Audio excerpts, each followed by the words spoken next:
Sa sports action, nagbukas na ng summer camp sa bansa ang FC Barcelona Escola, ang football school ng sikat na koponan ng Espanya na FC Barcelona. Kaya naman tuwang-tuwa ang mahigit 140 kabataan na kasali sa football clinic.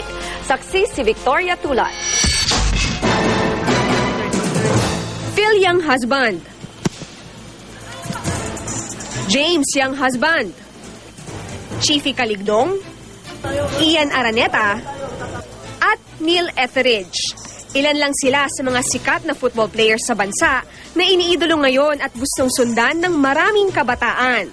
Kaya naman sa pagbubukas ng unang summer camp sa bansa ng FC Barcelona Escola, ang football school ng FC Barcelona team ng Spain, mahigit 140 kabataan ang lumahok.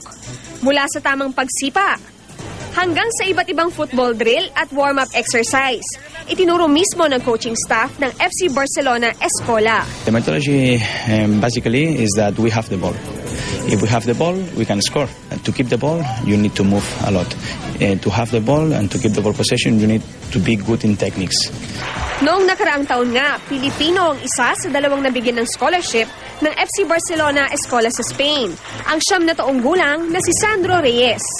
If they put passion in what they do, at least they get. Ang 11 taong gulang na si Jacob, masaya dahil di na raw niya kailangang dumayo pa sa FC Barcelona Escola Camp sa Singapore gaya noong nakaraang taon.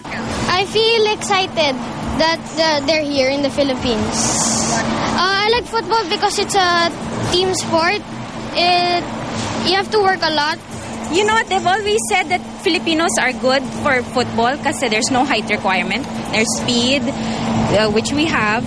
I think it's good that the Filipinos are now into football. Tatagal ang summer camp sa Alabang, Muntinlupa hanggang April 21 sa pakikipagtulungan ng local football team na Socceroos. The state of Philippine football now is from 2 to 3 years ago is very, very, very different.